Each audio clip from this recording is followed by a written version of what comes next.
kita kan tidak boleh sholat katanya di mana masjid yang ada kuburannya. Jadi di Indonesia padahal banyak sekali masjid yang ada kuburan. Itu bagaimana Ustadz sebenarnya gitu? Karena mereka kadang berdalil melihat bahwa Masjid Nabawi ada kuburan Kuburan Nabi Rasulullah. SAW. Mana Ustadz kita kalau khair. Nah, barakallahu fiik.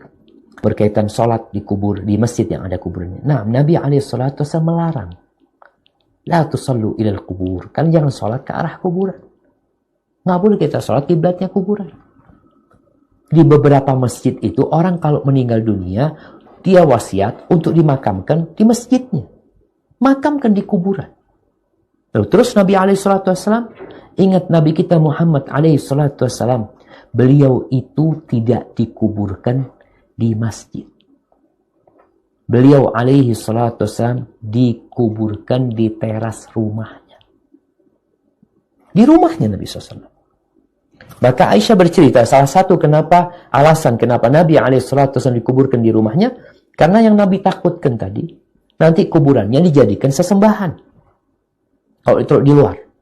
Mungkin orang akan rebutan ngambil tanahnya, mungkin orang ini itu.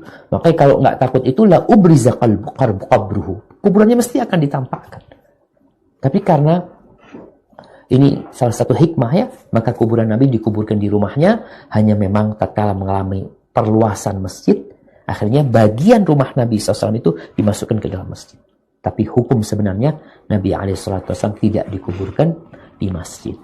Bagaimana sholat di masjid yang ada kuburannya? Hukum asalnya nggak boleh, Nabi melarang hal itu. Makanya kalau ada kuburan di masjid, ada dua kemungkinan. Ada kuburan yang di luar masjid sebenarnya. Ada pemisah antara tembok masjid sama tembok kuburan. Jadi memang dia berpisah dari masjid. Maka nggak apa-apa kita sholat. Yang kedua, sholat di masjid yang ada kuburannya yang nempel sama tembok masjid. Jadi nggak ada pagar lain.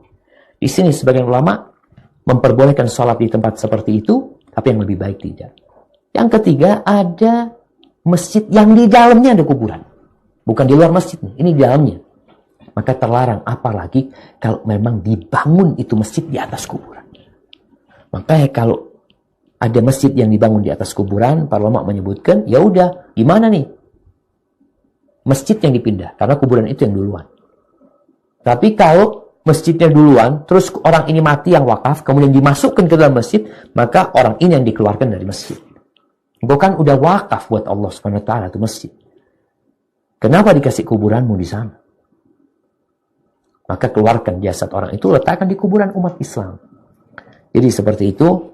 Dan kalau kita membaca pendapat ulama-ulama fikih tentang sholat di kuburan, di masjid yang ada kuburannya, mereka melarang hal itu, jangan.